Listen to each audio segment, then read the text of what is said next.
भारत माता की, भारत माता की। गुड। जम्मू कश्मीर के लेफ्टिनेंट गवर्नर श्री मनोज जी सिन्हा, जम्मू कश्मीर के मुख्यमंत्री जनाब अमर अब्दुल्ला साहब, chief of army staff general Upendra Dwivedi, GOC C northern command lieutenant general Pratik Sharma, GOC 15 को लेफ्टिनेंट जनरल प्रशांत श्रीवास्तव और हमारी आर्म्ड फोर्सेस के सारे ऑफिसर्स और मेरे बहादुर जवानों, सबसे पहले आतंकवाद और आतंकवादियों से लड़ते हुए हमारे जिन बहादुर जवानों ने अपनी शहादत दी, उनकी शहादत को मैं नमन करता हूं, उनकी मैं स्मृति को नमन करता हूं। और साथ ही पहलगाम में जो निर्दोष नागरिक आतंकवादियों के द्वारा मारे गए हैं, उनकी भी स्मृति को मैं नमन करता हूं। मैं हमारे घायल सैनिकों के साहस को भी नमन करता हूं और ईश्वर से यह प्रार्थना करता हूं कि वह जल्द से जल्द स्वस्थ हो जाएं। मेरे दोस्तों, इन विषम परिस्थिति में आप सबके बीच आज आकर मैं स्वयं को बहुत ही गौरवान्वित महसूस कर रहा हूं। हमारे प्रधानमंत्री माननीय नरेंद्र मोदी जी के कुशल नेतृत्व और मार्गदर्शन में ऑपरेशन सिंदूर के दौरान आपने जो कुछ भी किया है, उस पर पूरे देश को गर्व की अनुभूति हो रही है। मैं अभी भले ही आपका रक्षा मंत्री हूं, लेकिन उससे पहले तो मैं भारत का एक नागरिक हूं। रक्षा मंत्री के साथ साथ मैं आज भारत के नागरिक के रूप में भी आप सबके प्रति आभार व्यक्त करने के लिए यहां मौजूद हूं। पहलगाम हमले के बाद हमारे जम्मू कश्मीर की जनता ने पूरी एकजुटता के साथ और पाकिस्तान और साथ ही साथ आतंकवादियों के प्रति जिस प्रकार से अपने गुस्से का इजहार किया है, मैं जम्मू कश्मीर की जनता का भी अभिनंदन करता हूं। मेरे साथियों, आपकी उस ऊर्जा को महसूस करने आया हूं जिसने दुश्मनों को नष्ट नाबूद कर दिया है। आपने जिस तरीके से सीमा के उस पार पाकिस्तान की चौकियों और बंकरों को आपने ध्वस्त किया, दुश्मन मैं समझता हूं उसे कभी भूल नहीं सकता। आपने देखा होगा कि आमतौर पर लोग जोश में होश खो देते हैं, लेकिन आपने जोश भी रखा, होश भी रखा और सूझबूझ के साथ दुश्मनों के ठिकानों को आपने बर्बाद किया। आज मैं यहां रक्षा मंत्री के साथ साथ एक मैसेंजर के रूप में भी आप सबके सामने मौजूद हूं। पूरे देश की शुभकामनाएं, उनकी प्रार्थनाएं और उनकी कृतज्ञता को लेकर आप सबके बीच यहां मैं मौजूद हूं।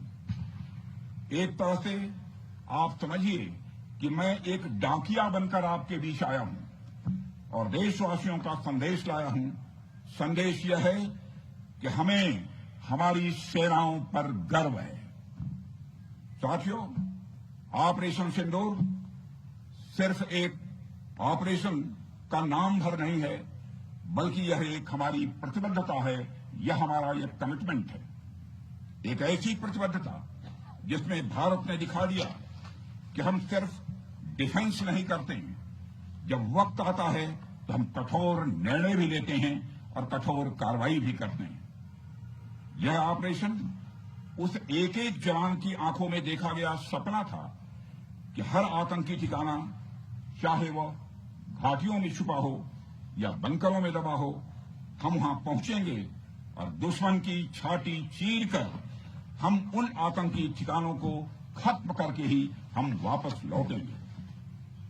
मेरे साथियों, ऑपरेशन सिंदूर आतंकवाद के खिलाफ भारत द्वारा चलाई गई अब तक के इतिहास की मैं मानता हूं यह सबसे बड़ी कार्रवाई है। 35-40 वर्षों से भारत सरहद पार से चलाए जा रही आतंकवाद का सामना कर रहा है। आज भारत ने पूरी दुनिया को यह साफ कर दिया है, यह स्पष्ट कर दिया है कि आतंकवाद के खिलाफ हम किसी भी हद तक जा सकते हैं। साथियों, आतंकवादियों ने पहलगाम में आतंकवादी घटना को अंजाम देकर भारत के मस्तक पर चोट पहुंचाने की कोशिश की है। भारत की सामाजिक एकता को तोड़ने का भी प्रयास किया गया है। उन्होंने भारत के माथे पर वार किया, हमने उनकी छाती पर वार किया है और छाती पर घाव किया है। पाकिस्तान के जख्मों का इलाज इसी बात में है कि वो भारत विरोधी और आतंकवादी संगठनों को पनाह देना बंद करे और अपनी जमीन का इस्तेमाल भारत के खिलाफ किसी भी सूरत में न होने दे। साथियों, आपको याद होगा कि लगभग 31 साल पहले स्वर्गीय अटल बिहारी वाजपेयी जी के सामने इसी पाकिस्तान ने इस्लामाबाद में डिक्लेरेशन किया था कि अब उनकी धरती से आतंकवाद एक्सपोर्ट नहीं किया जाएगा। मगर पाकिस्तान ने भारत को धोखा दिया है, पाकिस्तान ने भारत को छला है और आज भी वह धोखा दे रहा है। इसका खामियाजा अब उसको भारी कीमत करके भुगतना पड़ा है और यह कीमत यदि आतंकवादी वारदातें चलती रही तो लगातार यह बढ़ने ही वाली है। हमारे प्रधानमंत्री श्री नरेंद्र मोदी जी ने दो टूक शब्दों में आतंकवाद के खिलाफ भारत की नीति को रीडिफाइन कर दिया है, इसे परिभाषित कर दिया है, जो यह कहती है कि हिंदुस्तान की सरजमी पर किया गया कोई भी आतंकी हमला एक एक्ट ऑफ वार माना जाएगा। दोनों देशों में जो अंडरस्टैंडिंग बनी है फिलहाल वह इसी बात को लेकर है कि सरहद पार से कोई बेजा हरकत अब नहीं की जाएगी।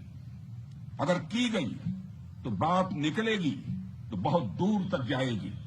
साथ ही हमारे प्रधानमंत्री ने यह भी साफ कर दिया है, आतंक और बातचीत कदापि एक साथ नहीं चलेंगे और अगर बात होगी तो आतंकवाद पर होगी और पाक ऑक्युपाइड कश्मीर पर ही होगी।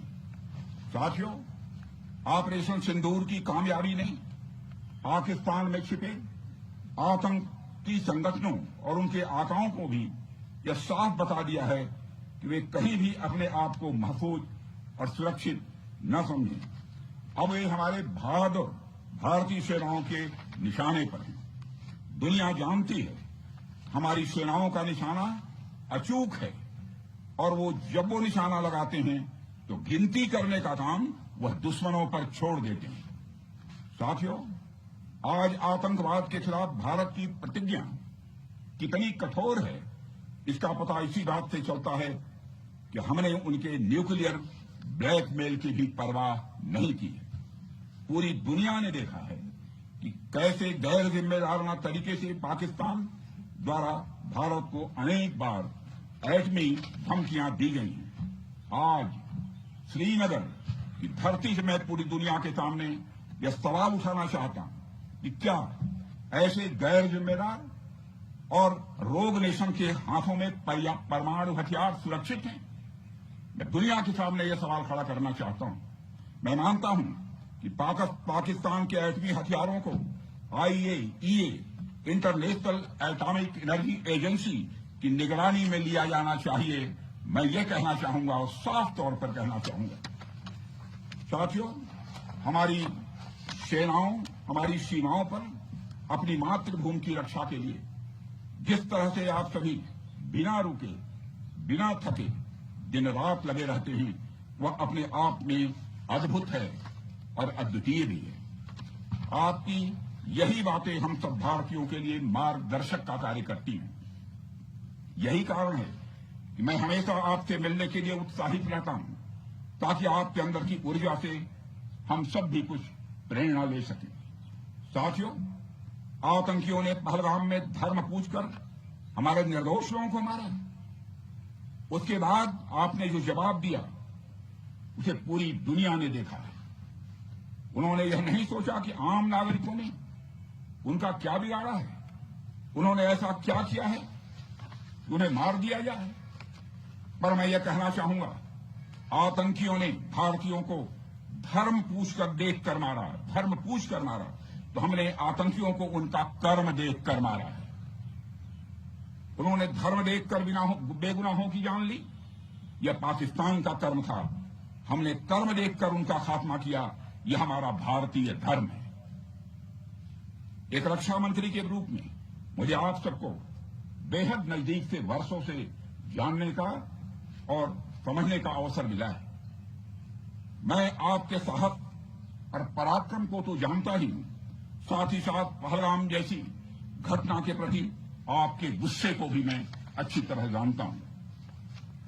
साथियों, मुझे पता है कि पहलगाम के बाद आपके अंदर गुस्सा था, पूरे देश के अंदर गुस्सा था। मुझे पता है कैसा महसूस होता है जब धमनियों में बह रहा रक्त बेकाबू होने लगे। और मुझे इस बात की खुशी भी है कि आपने अपने गुस्से को सही दिशा देते हुए बड़ी बहादुरी और सूझबूझ के साथ पहलगाम का बदला लिया है।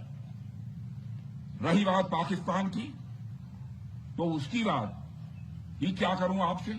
वह देश तो मांगते मांगते अपनी जहालत से एक ऐसी हालात में आ गया है कि उसके बारे में यह भी कहा जा सकता है कि पाकिस्तान जहां भी खड़ा होता है वहीं से मांगने वालों की लाइन प्रारंभ हो जाती है।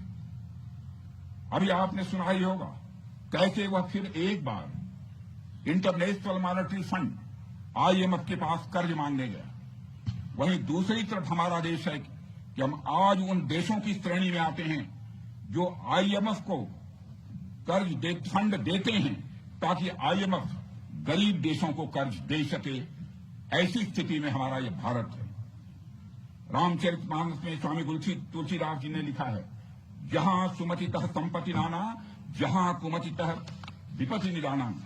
यानी जहां सुमति होती है, अच्छी नीतियां होती हैं, वहां सुख और समृद्धि होती है, और जहां कुमति होती है, बुरी मति होती है, केवल दूसरों के हित की भावना होती है, वहां तरह तरह की विपत्तियां स्वाभाविक रूप से आती ही हैं। पाकिस्तान जिसका जीता जागता यह उदाहरण है। साथियों, भारत के बारे में पूरी दुनिया यह बात जानती है कि हमने हमेशा शांति को प्राथमिकता दी है। हम आमतौर पर युद्ध के समर्थक कभी नहीं रहे, लेकिन स्थितियां जब इतनी विकट हो जाएं, जब देश की संप्रभुता पर आक्रमण होने लगे, तो जवाब देना यह आवश्यक हो जाता है। राष्ट्र कवि रामधारी सिंह दिनकर जी की पत्तियां आपके सामने रखना चाहूंगा। रुग्ण होना चाहता कोई नहीं, रुग्ण होना चाहता कोई नहीं, रोग लेकिन आ गया जब पास हो तिक्त औषधि, कड़वी औषधि। तिक्त औषधि के सिवा उपचार क्या, शमित होगा वह नहीं मिष्ठान्न से। यानी कोई बीमारी अगर लग जाए तो वह मिठाई से दूर नहीं होती, उसके लिए कड़वी दवा ही काम करती है। इसलिए आतंकवाद जैसे रोग के लिए भी ऑपरेशन सिंदूर जैसी दवा की बड़ी जरूरत हो गई थी। साथियों, पूरे देश में हमारी सेनाओं को और हमारे सैनिकों को एक सम्मान की दृष्टि से देखा जाता है। एक सशक्त राष्ट्र वही होता है जो अपनी सेनाओं को सम्मान के साथ साथ आधुनिक हथियार और साजो सामान भी दे जिसकी उसे जरूरत है। मुझे गर्व है कि आज प्रधानमंत्री जी के नेतृत्व में सरकार हमारी सेनाओं के लिए यह सब सारा काम कर रही है। हमने यह सुनिश्चित किया है कि हमारी सेनाएं हर परिस्थिति के लिए तैयार रहें। और मैं यहां पर army chief general Upendra Dwivedi ji को भी बधाई देना चाहता हूं, क्योंकि बार बार मेरी चर्चा होती रही है और बार बार मैं यह पूछता हूं कि जो भी आवश्यकताएं हैं उन आवश्यकताओं को पूरा करने के लिए हम पूरी तरह से तैयार हैं। और इसलिए इसके लिए हम वर्ल्ड क्लास बेहतरीन गुणवत्ता वाले साजो सामान अपनी सेनाओं को देने की कोशिश कर रहे हैं। आज आधुनिक राइफल्स, मिसाइल डिफेंस शील्ड और ड्रोन्स जैसी नई पीढ़ी के कई इक्विपमेंट को तेजी से भारत में ही बनाया जा रहा है। साथियों, इसके अलावा सीमावर्ती इलाकों में हमने जो काम किया है वो आप सब देख रहे होंगे। आज LAC और LOC पर भी कनेक्टिविटी है, वैसी पहले शायद कभी नहीं थी। हमने हर स्तर पर यह दिखाया है कि हमारी सरकार केवल युद्ध भूमि पर ही नहीं बल्कि व्यक्तिगत रूप से और पारिवारिक रूप के साथ अपने सेना के जवानों के साथ खड़ी है। साथियों, अंत में एक बार फिर आप सभी को आपके शौर्य और पराक्रम के लिए हृदय से हार्दिक बधाई देता हूं। मैं आपको यह आश्वासन देता हूं कि हमारे प्रधानमंत्री जी के नेतृत्व में देश की सरकार और देश की जनता हर कदम पर, हर स्थिति में आपके साथ कंधे से कंधा मिलाकर खड़ी है। मुझे पूरा विश्वास है कि आपके सहयोग से हम इस पूरे क्षेत्र में आतंकवाद का समूल नाश करेंगे, ताकि कल को कोई भारत की संप्रभुता के खिलाफ आंख उठाने की हिमाकत न कर सके। इसी आशा और विश्वास के साथ आप सबके शौर्य और पराक्रम की सराहना करते हुए और आप सभी को अपनी हार्दिक शुभकामनाएं देते हुए अपना निवेदन समाप्त करता हूं। बोलिए जय हिंद, जय हिंद। यहाँ का घोष वाक्य क्या है? भारत माता की जय। क्या बात है।